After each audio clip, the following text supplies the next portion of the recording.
생각하면 이번 일거리에서 우리 한국 사람들에게 정신적인 혁명을 일으킬 수 있는 좋은 기회가 되다 이렇게 생각합니다. 여기서도 이제 죄를 지내고 또 추모하는 행사를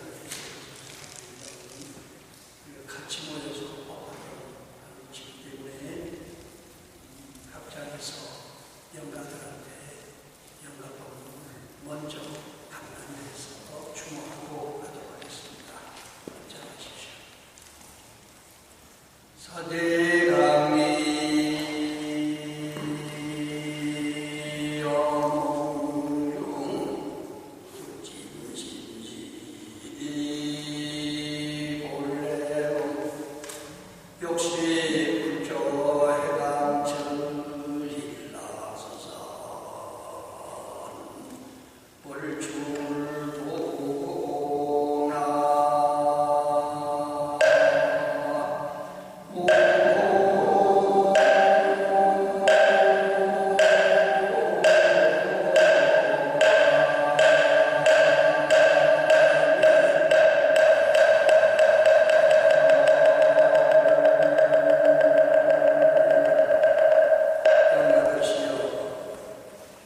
부처님께서 말씀하시기를 사대강리 영웅중이라 우리 몸뚱아리는 지수와 아픈 사대를 만들어진 것이기 때문에 흩어지는 한 가지 공으로 돌아가게 했습니다.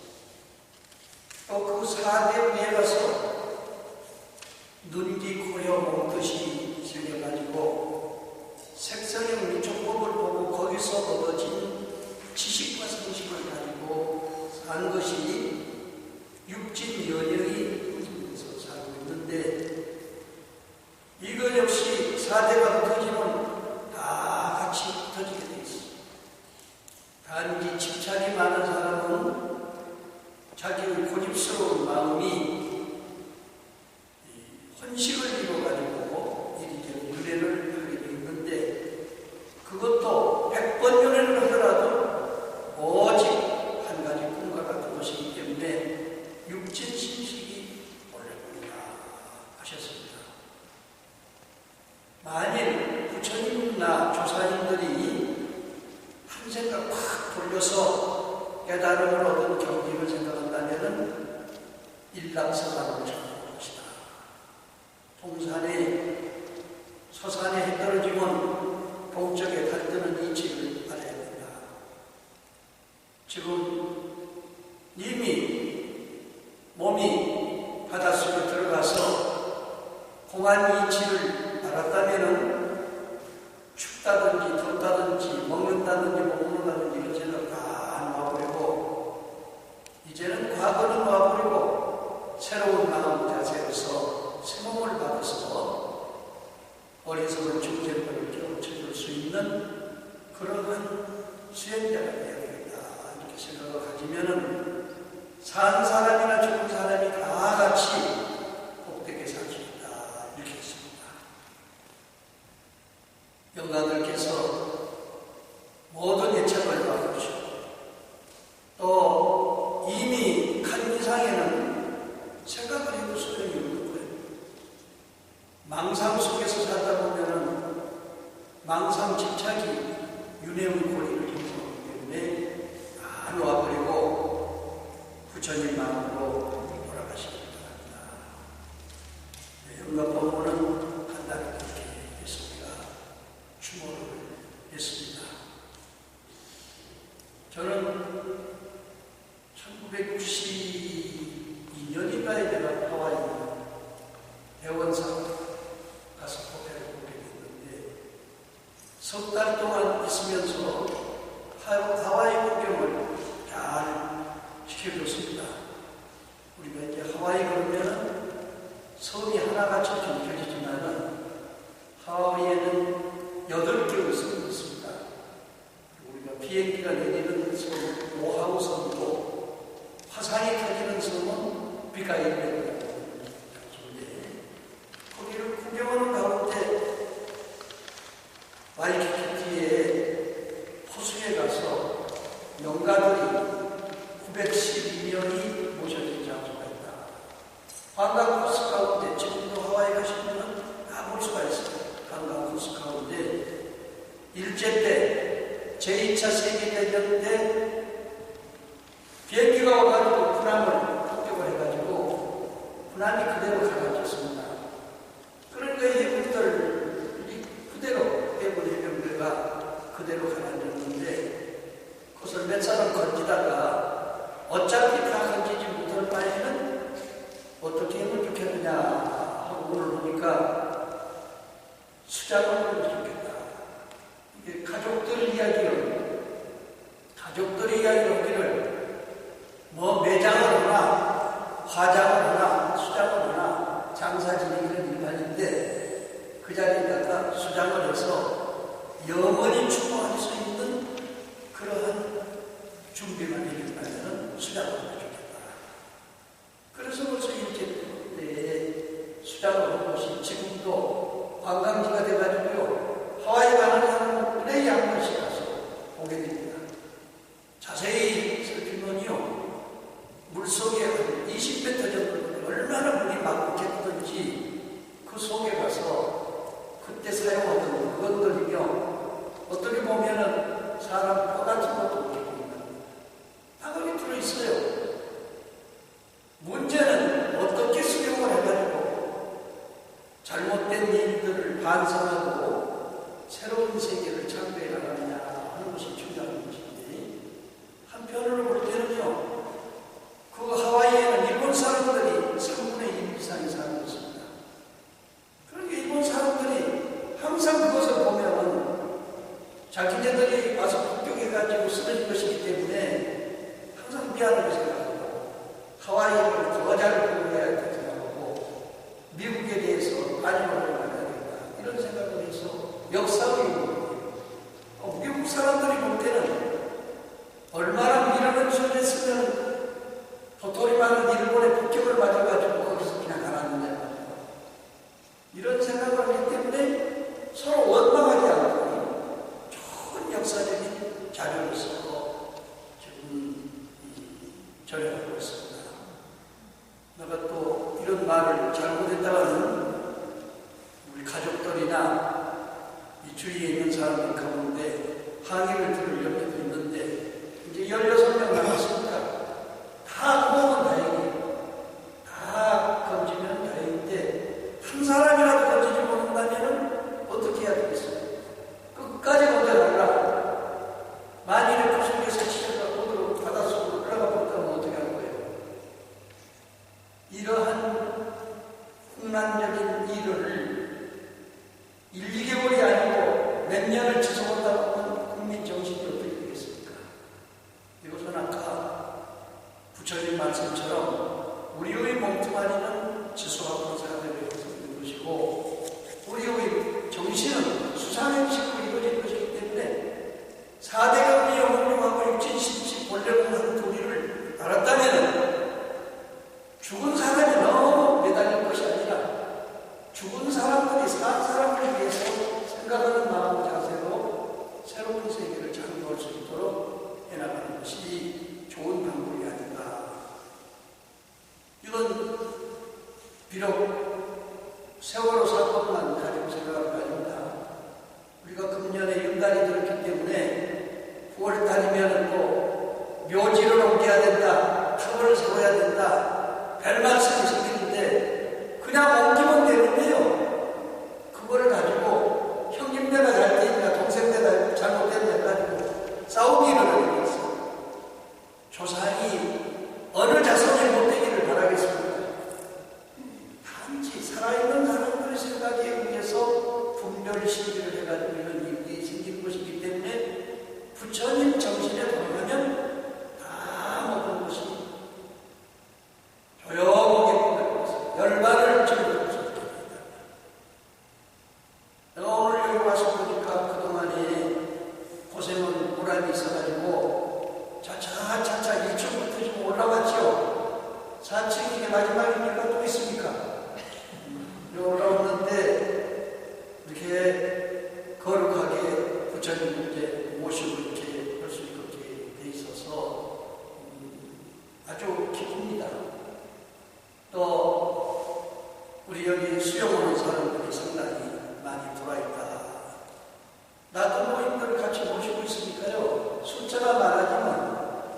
좋은 일도 많지만 속상한 일도 많습니다. 이제 우리 주일스님 공부 더 많이 할 수 있는 기회가 될 거예요. 그러니까 우리는 다 해봐야 20명 내입니다. 그 가운데 스님들이 13명이고 일반 사람들이 6명 정도 이렇게 지내는데, 그래도 스님들이 공부를 하기 때문에 나이가 보통 이제 90이 넘고 이렇게 했지만 거의 출입원들하고 공부를 열심히 하기 때문에 아무 장애 없이 지금 고정 20년을 이렇게 지내고 있고, 단지 나이 들면요 누구든지 치매 현상이 생겨요.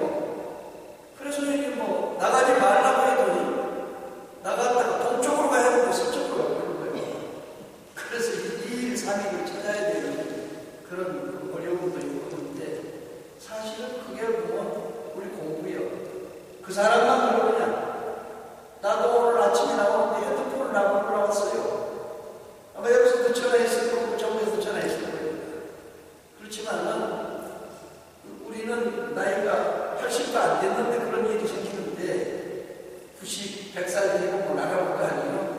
그런데 그런 것을 생각하면은 남의 일이 아니고 우리 일이다 생각하고, 또 여러분들이 여기에 계신 분들 와서 살필 때는 불쌍하니까 내가 살폈다 이런 생각 가지면 그건 진짜 고사령이 아닙니다.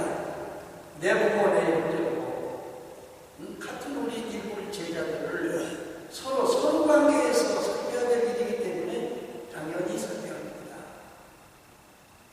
91살 잡수신 장애인 스님이 계셔. 그래서 사층에 계실 때에 우리는 이 엘리베이터가 없습니다. 걸어서 내려가야 돼요. 힘이 드니까 어떻게 스님 1층이나 2층으로 내려와서 계셔야 되지 않겠습니까? 그러니까 스님이 나는 아직 안 늙었어. 91살인데 안 늙었다고 그래요. 그리고 한번 올라가라고 해서 올라가거든요. 아침에 탁 대본 끝나면은 자전거를 500번씩 하는 거예요. 또 점심 잡수시고 500번, 저녁에 500번. 그러니까 하루는 1500번을 타는데 4층에서 번개처럼 내려와요. 번개처럼. 우리도 그렇게 못합니다. 다 있는 사람도 자기의 정신을 자기가 내잡아서 살 수 있는 마음 자세가 이루어져야 되고, 또 옆에 사람도 그렇게 쉬고 잘할 수 있는 마음 자세가 이루어져야 되기 때문에 이것은 누구의 혼자 하는 일이 아니다 이렇게 생각합니다. 나는 옛날 전라도 광주에 가보니요 조선대학교가 무등산에다가 크게 지었어요. 껍데기만 있기를 15년 완전히 비어 있었습니다.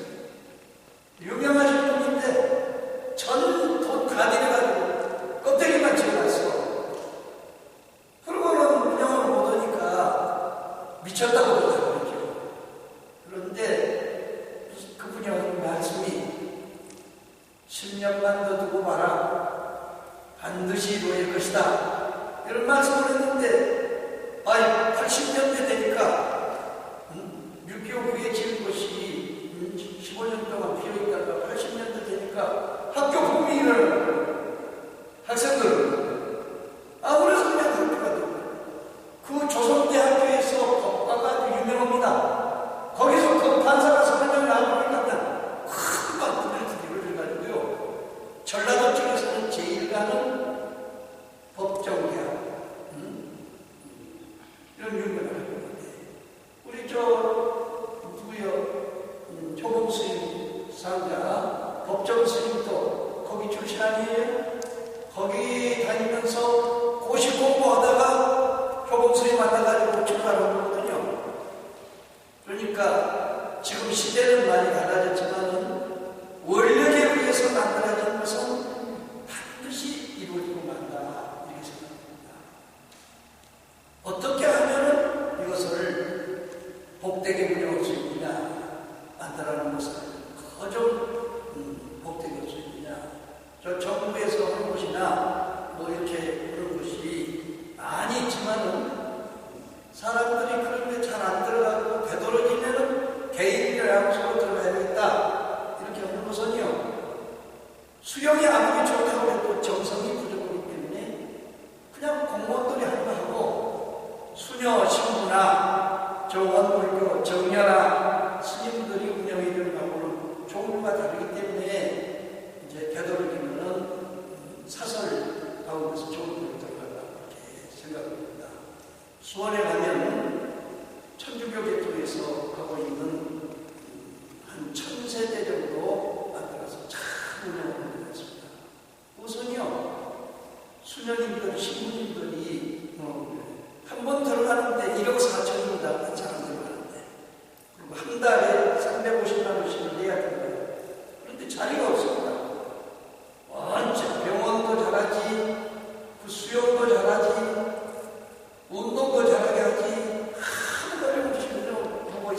거기 옆에 따라가서 시공하는 사람들까지도요 기분이 좋아. 우리 불교통신대학 학장님 계신 김병희 목사님이 거기 가서 마지막 회양을 했는데 여러분 참으로 이태리식으로 프랑스식으로 시설을 잘 수용하니까 근데 그 집만 좋은 거 아니고 벽원만 좋은 거 아니고 옆에서 시공하는 사람들이 정성이 전부 하느님의 한 가족이다. 우리 성도들이다. 이런 마음 자세로 잘 시공을 했기 때문에 그렇게 잘 이루어지고 있는 것으로 생각이 됩니다. 우리 대구에는 아직 그런 장소가 없는 것으로 생각합니다. 우리 이제 법왕사에서 숫자가 많지 않더라도 정성을 다해서 이렇게 해서 잘 모시고 하면은 법왕사에 승려하는 것이 소문이 나서 수원처럼 모여들지 않을까 이렇게 생각됩니다. 제가 이렇게 사측으로 올라와서 보니까 기분이 좋아서 내가 이런 말씀을 드리고 또 여기 새로 부처님을 조선에서 모셔야 될 것 같은데 이건 부처님은 한 누구로 정성이 연습되는 것이 아닙니다. 여러 사람이 뜻을 모아가지고 같이 모시면 좋습니다. 몽골 부처님은 23m짜리 모시는데 우리 한국에서 동참 오신 분들이 10,000명에서 동참 오신 분들이 20,000명입니다. 몽골에서는 거정 50만 명이라는 아주 십시일반. 그러니까 그 부처님은 한국 부처님도 아니고 몽골 부처님도 아니고 모든 사람들이 뜻을 이어가지고 같이 하고 결혼식은 오래 거기 와서 사진식을 하는 거예요. 그래서 우리가 개인적인 면에서 지은 것이나 다름이 없지만은 거기 모슬림 한 분하고 둘이 이제 과주받고 이렇게 했는데 그분이 96살에 내가 만났거든. 그래서 98살에 그 완성을 해가지고 했는데 10월 2일날 낙성식을 하고요. 3일 있다가 둘이 운원해가지고 정부에다 같이 했습니다. 우리가 만약에 운행을 한다고 하면요. 이런 큰 돈보다 훨씬 더 큰 돈들이 48개입니다. 한 달만 지내면요. 전기세만 도 100만 원 돼요. 정부에다가 갖다 주니까 국가 것이 되니까 그 이튿날부터 부인들이 와서 다 주잖아요. 아무 걱정 없이. 근데 이제 우리는 지금 처지가 그렇지 못하니까 근데 나는 그런 이야기입니다. 우리가 많은 임금 갖다가 부처님 갖다가 키우지 않아요. 근데 거기다 키우지 말고 그런 등을 하나씩만 당당해서 내가 1년 여덟 안 하겠다. 많은 사람들이 다 이렇게 바르는 등불이 더 좋지 않아요? 좀 많은 등불 부처님 앞에다가 자기 이름 써가지고 훨씬 좋은데 지금 몽골이 그렇게 운영하고 있어. 무슨 장관들이 하나씩 다 담당해가지고 1년 그렇게 보니까 아무 걱정 없이 운영하고 재밌게 하는 모습을 생각이 됩니다. 자, 오늘 내가 이제 말씀드릴 장소가 수학무학입니다. 그러면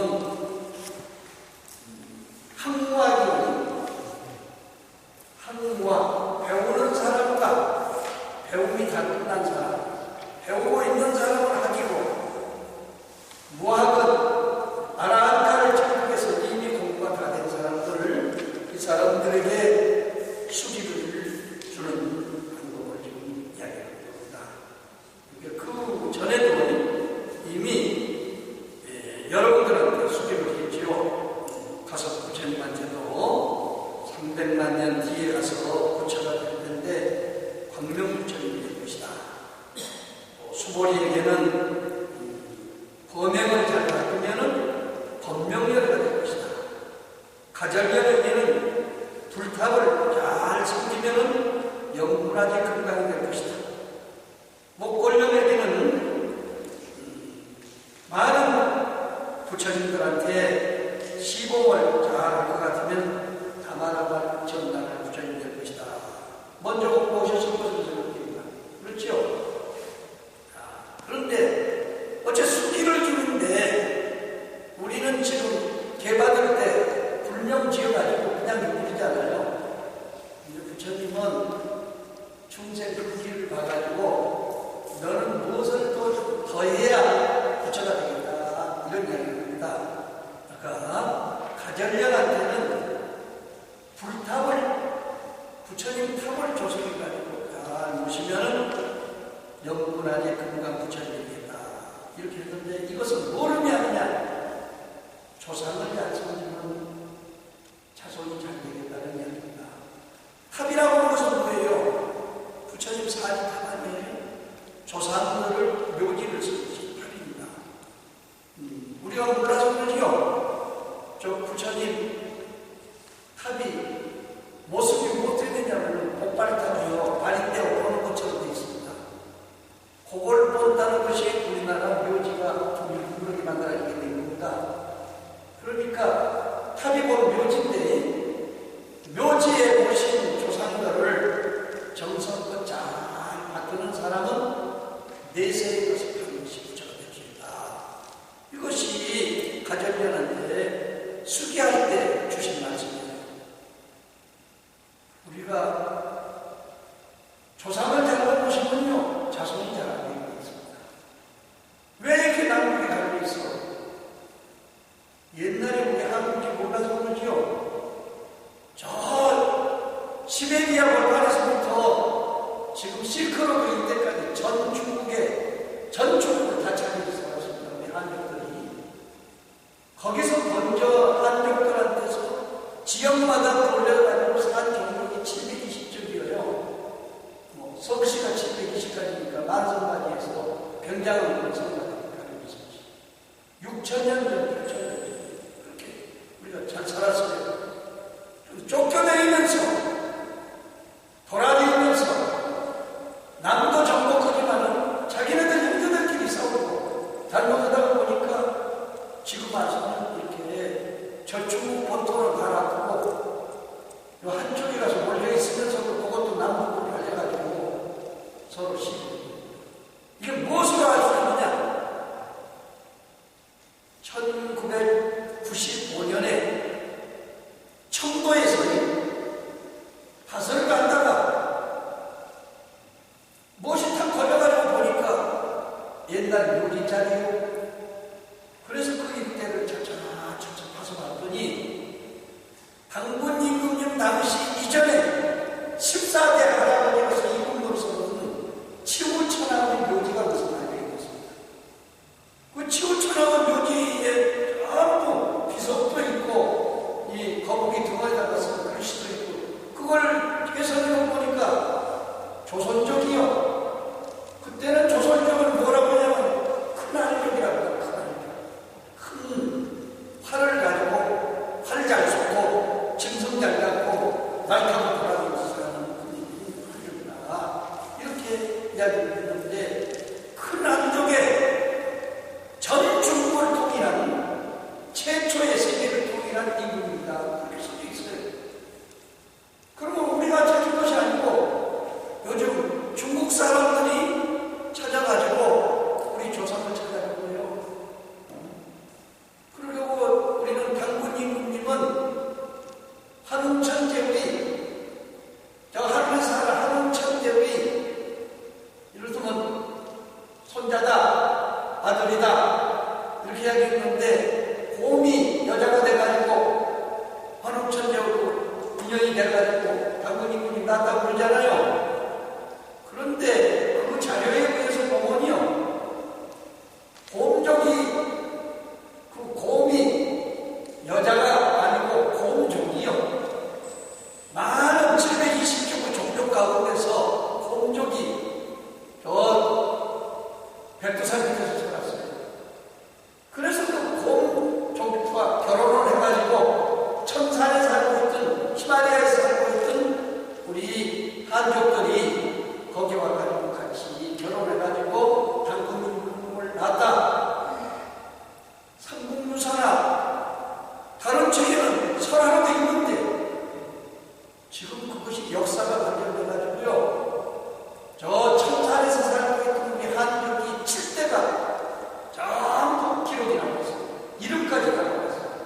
잘 찌그러져서 주체성도 없는 그런 생활을 하고 있는 걸 실정입니다.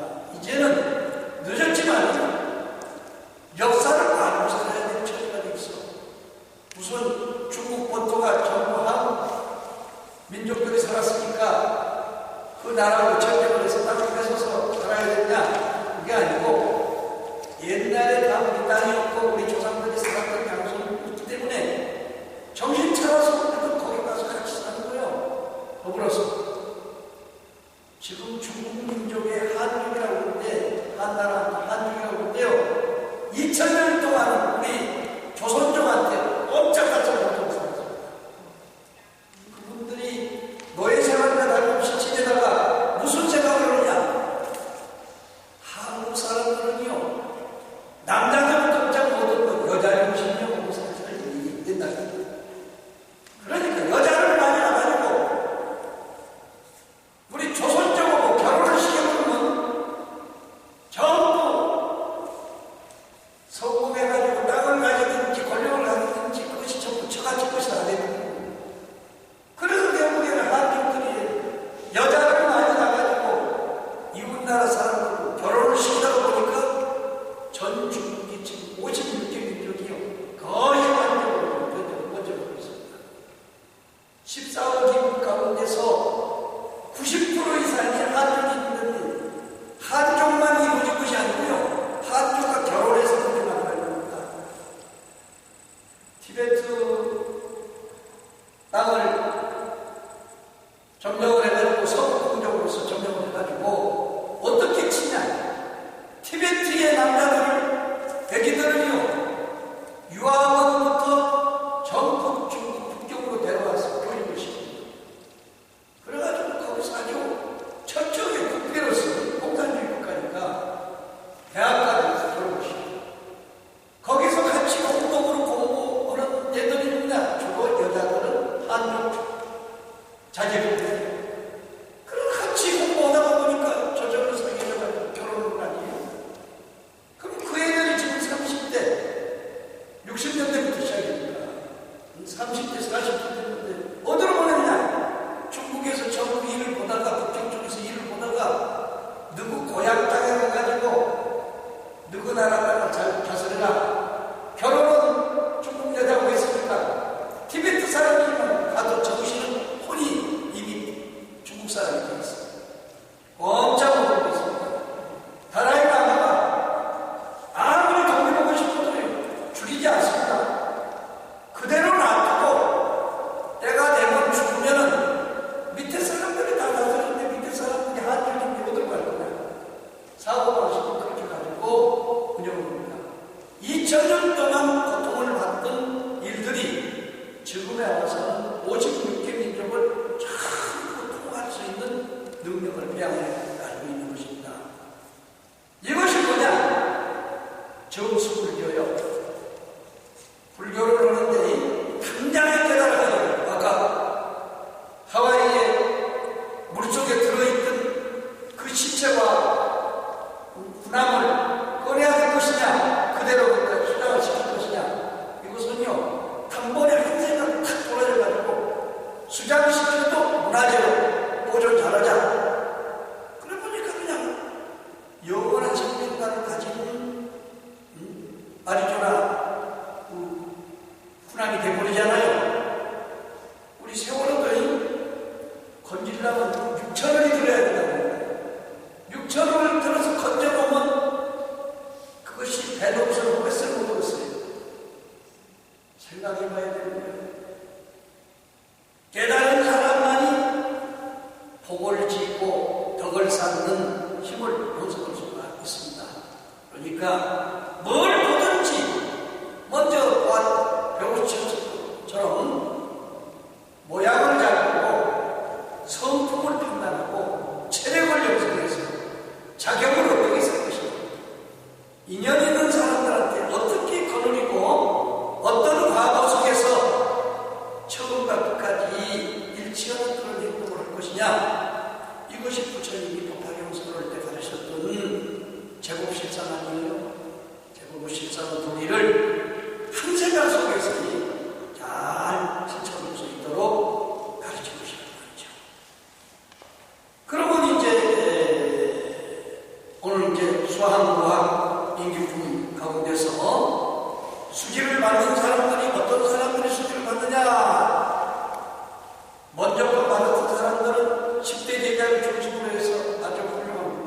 가지고 부처님의 아들 나우라를 수지를 합니다. 어떻게 수지를 하느냐? 산의 자재투망열애가 된다.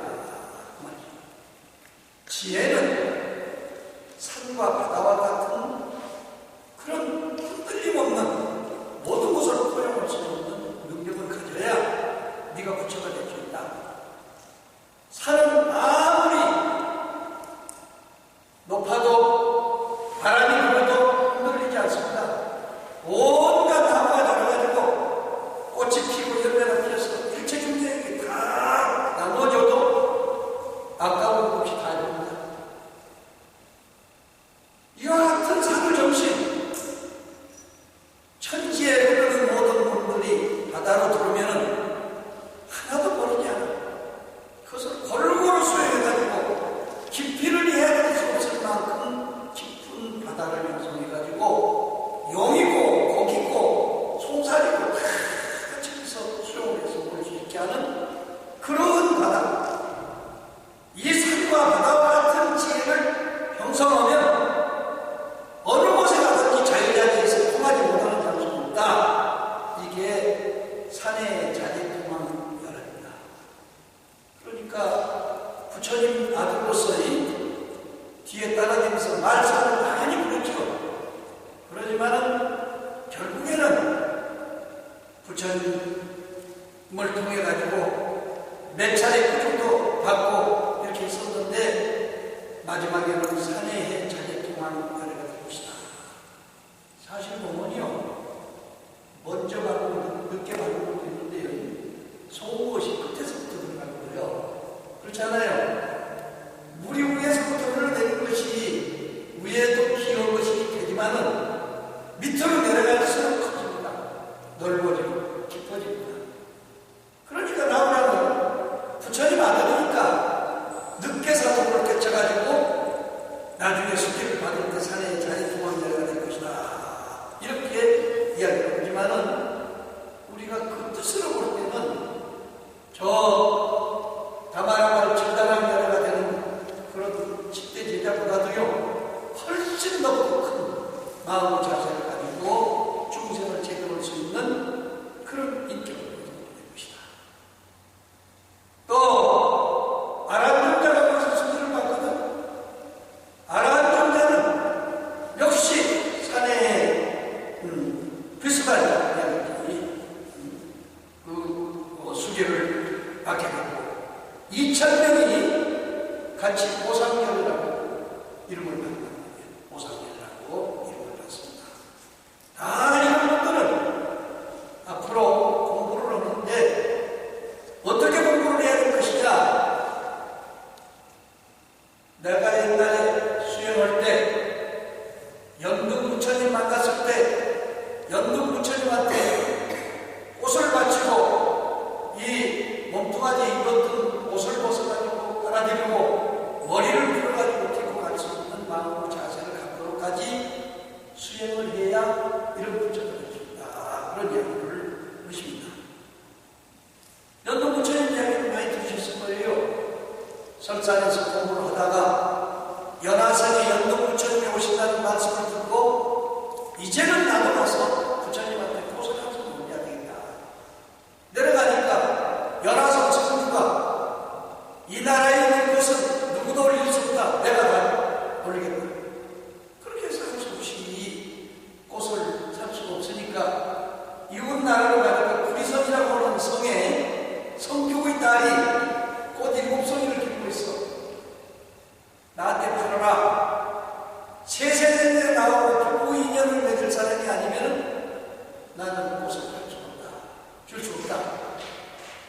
다른 데서 꽃을 할 수가 없으니까 그러면 내가 세세생생 부부 인연을 맺되 한 가지 조건이 있다. 내 마지막 번에 가가지고 출가해가지고 중생과 세계를 위해서 내가 봉사활동을 하게 될 텐데 그때는 부부가 생리배를 하더라도 원망하지 않는다면 내가 이 꽃을 가지고 가서 부처님한테 올리겠다. 세세생생 살다가 맨 마지막 번에 가가지고 바람나서 나가는 것도 아니고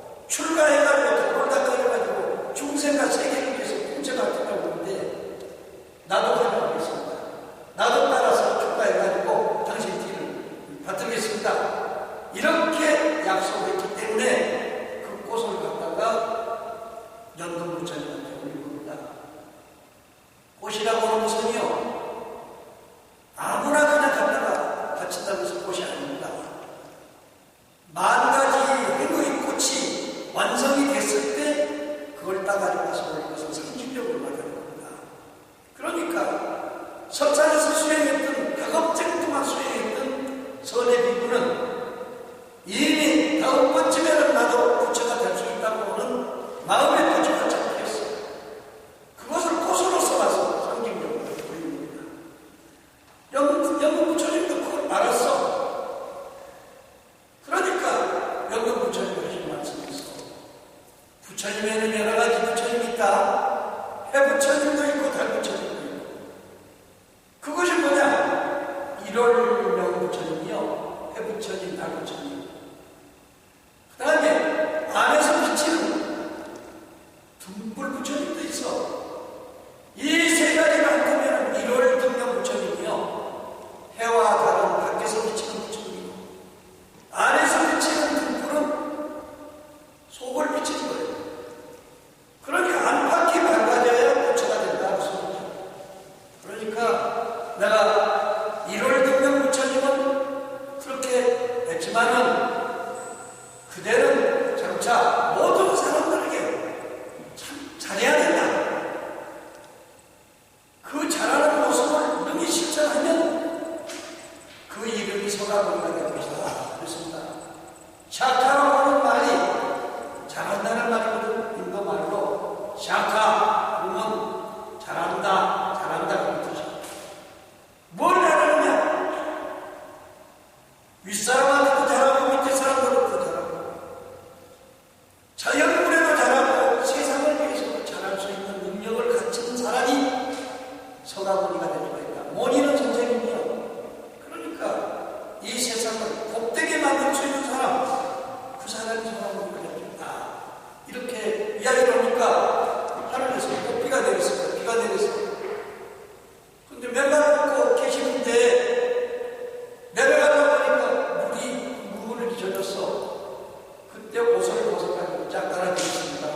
그러니까 그 옷을 입고 딛고 나오셨는데 아직도 물기가 있는 데가 있어서 그때 머리를 풀어서 딱 깔았습니다. 그때 머리를 딛고 오셔가지고 어깨를 들고 일어났고, 참 착하다.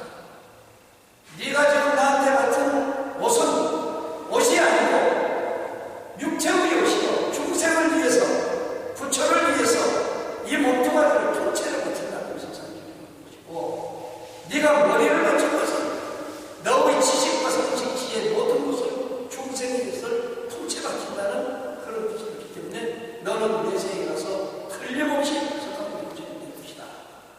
수기를 했습니다. 이 세상에서 부처님이 선도해가지고 선도한 뒤에 갑이라국에 가가지고 다 와서 다른 사람들이 인사하고 대접하고 그러는데 야수다라고 나오지 않았잖아요. 야수다라고 어디 갔느냐? 저 골방에서 지금 슬피 울고 있습니다.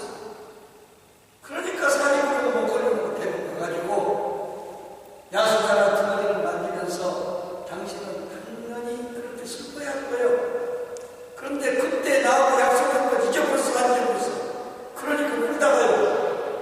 무슨 약속을 했기 때문에 내 속을 이렇게 쓰는 겁니까? 부처님한테. 잊었을 거예요. 전생에 연중 부처님한테 꽃 7송이 올릴 때 5송이는 내 몫에 올리라고 그거 2송이는 당신 몫에 올리라고 해서 내가 올렸잖아. 그때 서가모니라고 하는 것을 이름을 받았는데 그때 당신이 뭐라고 인생했느냐? 당신이 그렇게 거룩한 일을 하면 나를 따라서 축하해가지고 스님이 돼서 당신 어머니를 따라서 하겠다. 이렇게 약속했지 않느냐? 이거 완전히 꿈속에서 깨어난 거야.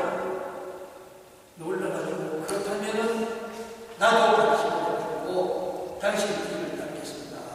이렇게 약속을 해서 야수다라를 구한 바로 그 번생단이 이 이야기입니다. 여러분은 지금 여기 와서 이렇게 앉아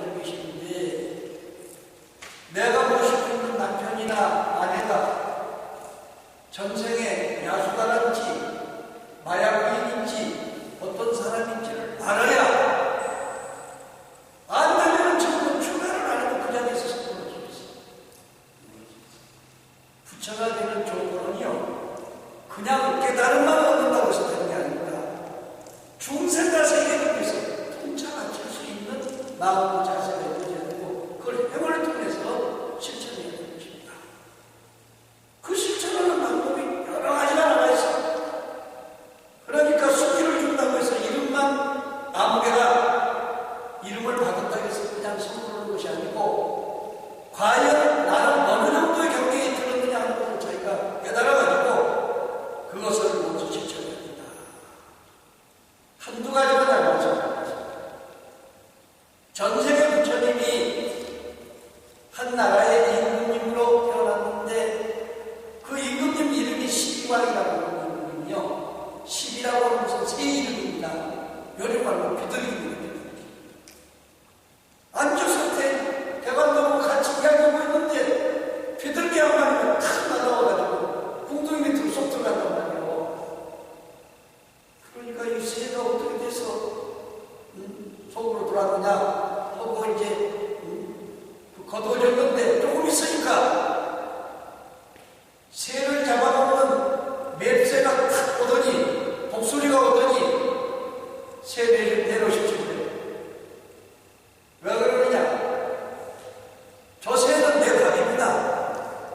똑같이 같은 나라에서 살고 있는 중생인데 이 세상은 생존경쟁이고 약육강식이기 때문에 당연히 강한 놈이 약한 걸 잡아먹게 돼 있습니다. 그래서 내 밥을 먹으려고 하는데 도망가가지고 당신 지금 동굴이 밑으로 숨었는데 내 밥을 먹어야 되니까 내놓으십시오. 만약 못 내놓는다면 당신 궁둥이 살이라도 내놓으십시오. 그래서 할 수 없이 그러면 비둘기가 요만하니까 요만하게 내가 비둘기 궁둥이 살을 잘라서 주겠다. 잘라라. 옆에 사람들 자는데 저울을 들고 나온 사람이 전혀 못 본 사람이 여기 딱 올려놔 보세요. 딱 올려놓으면 비둘기보다 훨씬 고깃덩어리가 큰데 저기 딱 올라가지 않는 거예요.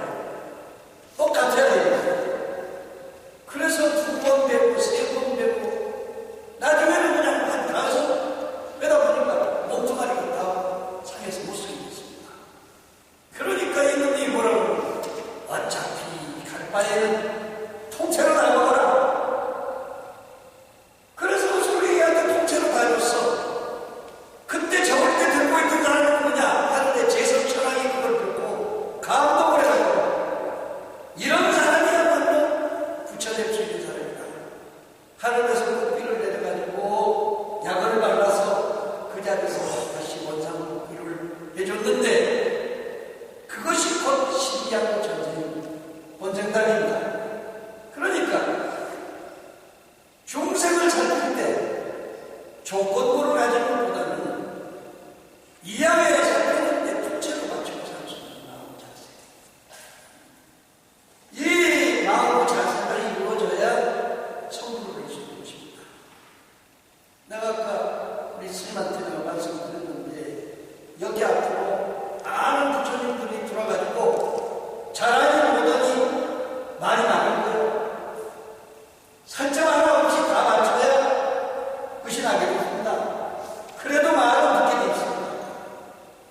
우리도 처음에 사람 많지 않은데요. 30명 모시고 같이 살게 됐는데 죽어야 될 사람, 밥 먹어야 될 사람, 또 짜게 먹지 않아야 될 사람 여러 종류가 있으니까요. 사람 매도 안 되는데 공양주가 못 오고 있습니다. 나가버린 거예요. 할 수 없이 우리가 손수 가져가지고 돼지고기 그런데 도저히 견딜 수가 없는 거예요. 그런데 우리 건물 이게 조그마한 집 5층인데요. 거기에 식당이 하나 들어가지고 음식점을 하고 있었습니다. 탑골은 법사님 한 분이 왔다가 거기서 밥을 사고 그래가지고 어느 날이 여기 보살님이 불자인데 덕이 있는 것 같으니까 우리 구내식당을 만듭시다. 아유 저기서 말이야. 구내식당을 만들었는데 하루에 이제 한 건이 얼마씩 주기로 이렇게 약속을 했었는데 축소 달라면 축소 주고 밥 해달라면 밥 해주고 다른 거예요. 근데 우리가 50만 원씩 가게비를 받게 돼 있어. 그래서 그 이듬해 정월달에 재계약을 했는데 우리는 돈 안 받을 테니까 노선인들은 더 잘해주십시오. 지금은요 서울시내에서도 매일 밥 먹는 곳을 볼 때는요 중력급 이상이 매일 우리보다도 그 노인들 식성을 잘 알아가지고 거기에 맞춰가지고 사람은 복수해주고, 냉면해줄 사람은 냉면해주고, 그것이 귀찮은 일인데 다 싫어. 또 시골 자기 농토에다가 농사를 지어가지고 직접 갖다가 해드리니까 아주 싫은 거야. 아주 싫어. 그 덕분에 내가 초상을 좀 덜 치다고 그렇습니다. 지금 18년 동안인데요. 97살 잡수시면 딱 한 번 돌아가시면 지금 한 사람도 죽은 사람이 없어요. 더 건강해져. 나도 다른 사람들 그럽니다. 아유, 스님은 갈수록 젊어질 것 같습니다. 그런데 젊어질 수가 좀 없으니까 노인들 오시니까 애기 노릇하니까 젊어질 수밖에 없어요. 사실은 또 그분들 덕분에 잘하는 거죠. 그러니까 동양인도 잘 들어야 되고 또 여기서 일하는 사람도 그렇고 그런데 설정을 띄어서 부채로 바치는 마음 자세를 가져야 부처가 될 수가 있다. 그것이 보상들이요. 보배와 같은 몸을 받을 수 있다. 그 외에도 여러 가지 이야기가 있는데요. 한두 가지만 말씀드리겠습니다. 부처님이 전생에 네팔의 왕자로 태어났습니다. 막내 아들입니다. 시아들. 막내 아들인데 형님들하고 등산을 했어. 산으로 올라가다 보니까요. 그 호랑이가 바위 밑에서 새끼를 3마리 나가지고 있는데 기분을 못 차리고 다 죽게 싶었어요. 그런데 그냥 형님들은 본체맞지 않고 진행하는데 막둥이가 가다 보니까 저게 엄마가 싫잖아만 애기들도 다 죽이겠어. 그래서 결국에서는 높은 난소를 해서 일부러 호랑이 것처럼 떨어져가지고 호랑이가 먹게 해가지고 그 짐승들을 다 삼키게 됐습니다. 이것이 그래서 그런지 몰라도 지금 네팔에서는요 호랑이는 사람만 보면 잡아먹게 돼 있는데 네팔 호랑이는 사람을 안 잡아먹어요. 그냥 사람 보고도 모를지도 모르고. 왜? 그때 부처님 전생에 왕자 의사를 먹었기 때문에 감동을 해가지고 사람들을 우리를 보호하고 있어. 네팔 가면요 뭐 거기까지 가시면 어렵지만 히말라야 중턱쯤에 있습니다. 그 유적지가 히말라야 중턱쯤에 있어. 거기 가서 그 탑도 세워지고 이렇게 왕자탑이 세워져 있습니다. 그러니까 이것은 말을 바꿔서 이야기하면 호랑이한테 비교를 했지만 호랑이같이 살아온 자식들, 호랑이같이 살아온 남편, 호랑이보다도 더 독한 여자들하고 같이 살 때 이야기 만났으니까 구체적으로 해야 돼. 좋고 모르고 그 이야기를 하는 거예요. 그런 마음의 자세를 가진 사람이면 선물을 준다. 다 이제 그런 이야기들이 얼마나 많기 때문에 내가 스님한테는 갖다 드릴 것 같은데 불교서라 대사는 그것이 1200가지 이야기를 갖고 적은 겁니다. 그런데 좀 문화부에서 한 10년 전 보고 이것 가지고 애니메이션을 만들어야 됩니다. 특히 우리 불교의 소란된 것이 영국에 가가지고 그 이야기 전집이 돼 있어. 또 톨스토이가 그걸 갖고 전부 이야기를 만들고 있습니다. 소련에 가 있어. 그러니까 그렇게 세계적인 것만 우선 뽑아가지고 애니메이션을 만듭니다. 지금 80개 정도 만들어졌습니다. 그러니까 일반적으로 볼 때는요, 불교라는 이야기를 전혀 넣지 않습니다. 그렇지만 이런 이야기를 중심으로 해서 애니메이션을 만들어가지고 청소년 교육에 도움이 되고 있어요. 코끼리 이야기가 하나 더 있어요. 코끼리가 늙어가지고 곧 죽게 됐는데 그 사냥꾼이 와가지고 코끼리 살을 키우기 위해서 코끼리를 잡으러 왔다는 거예요. 그러니까 다른 코끼리들은 다 도망가는데 이 코끼리는 거기 남아있었습니다. 그래서 그 사냥꾼한테 내가 뭐 어차피 죽게 됐으니까 이 상아만 가져가지 말고 내가 죽거든 뼈대까지도 다 데서 다닐 테니까 이 자리에 와서 다른 사람은 다니지 말고 이 자리에 오면은 요것만 가지고도 일생을 늙지만 싶어 놓을 수 있겠다. 그래서 그 코끼리가 도망가지 않고요, 활동하지 않고 그 자리에서 그냥 숨을 거둬가지고 코끼리 먼저 이빨 빼가고 나중에는 몸뚱아리 다 썩은 뒤에는 모든 뼈대가 성화가 돼가지고 아주 풍자고 잘 사는 있는데, 이것도 그때 우리 코끼리가 바로 부처님이었었다, 이런 겁니다.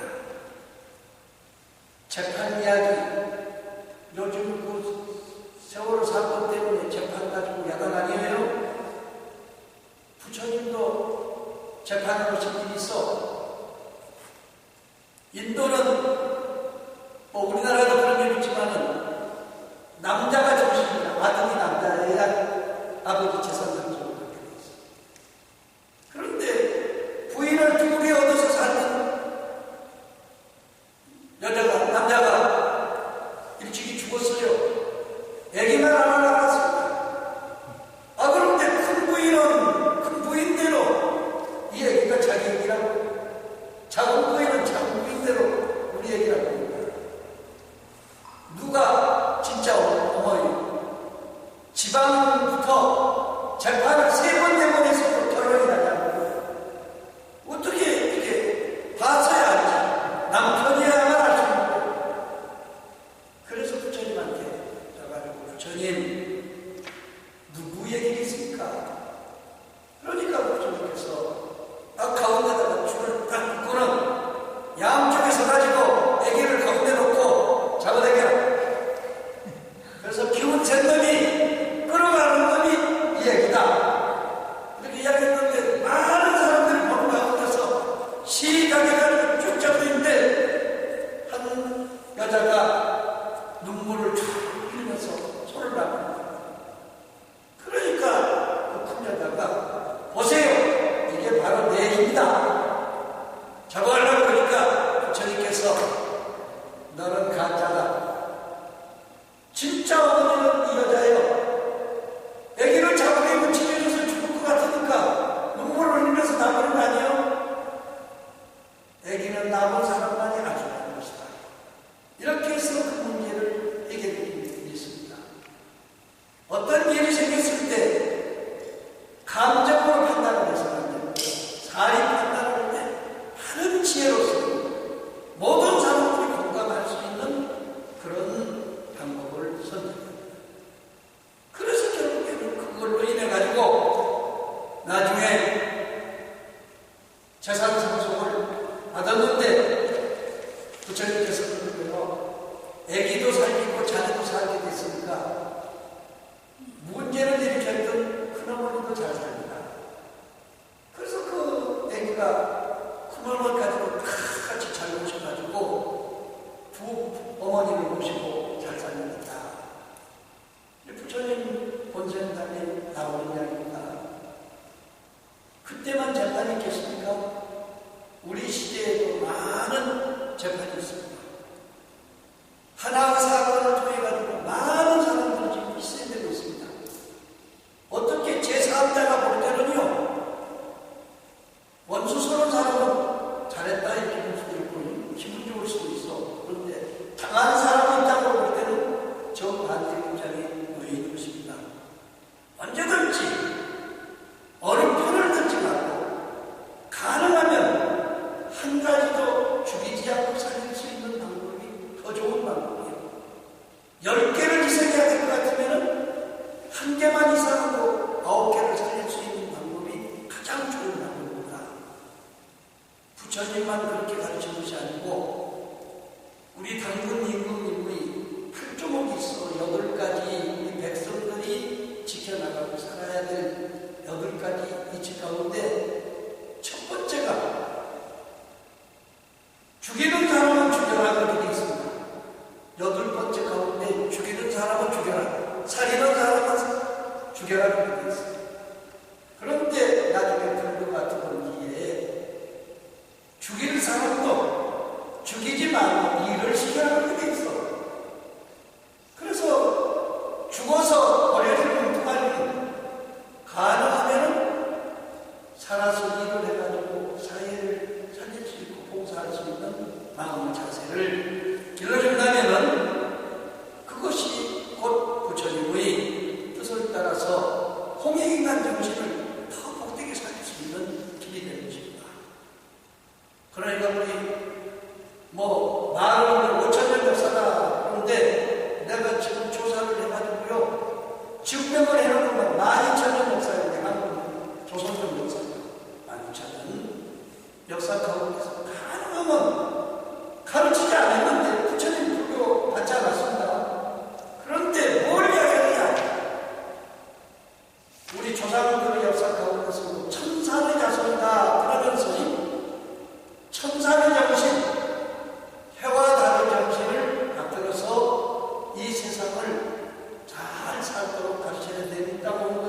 바로 국립 정신이고 그것이 이화세계예요. 그런 이치에 의해서 이 세계를 한 통수통에 따라서 복되게 살 수 있다.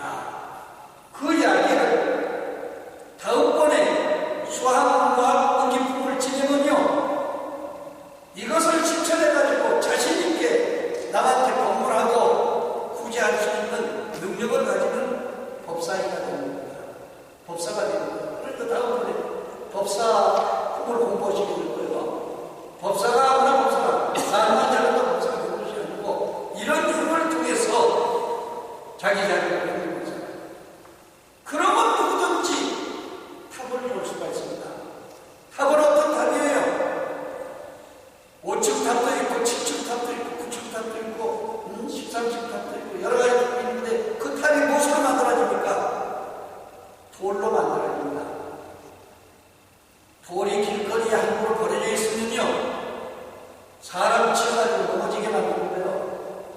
그런데 딱 다듬어가지고 제자리에다가 갖다가 탁 놓으면 그것이 나중에는 모든 사람들이 합작하고 공경하는 사랑탑이 될 수가 있고 존경탑이 될 수가 있습니다. 누구든지 그렇게 될 수 있으니까 아까 계를 받으면서 불명을 받고 불명을 받은 대로 불명대로 행동을 해가지고 법사가 돼서 부처님을 바라볼 수 있고 흔들림 없는 견고탑을 형성해라. 그래서 이제 이 개통이 이렇게 흘러나가고 있으니까 오늘 공부한 수학무학의 깊음, 아직은 내가 공부 중이다, 나는 공부 다 마쳤다, 이런 생각을 하시더라도 그 정신을 개성해서는 잘 이끌어 나갈 수 있도록 부탁드립니다. 감사합니다.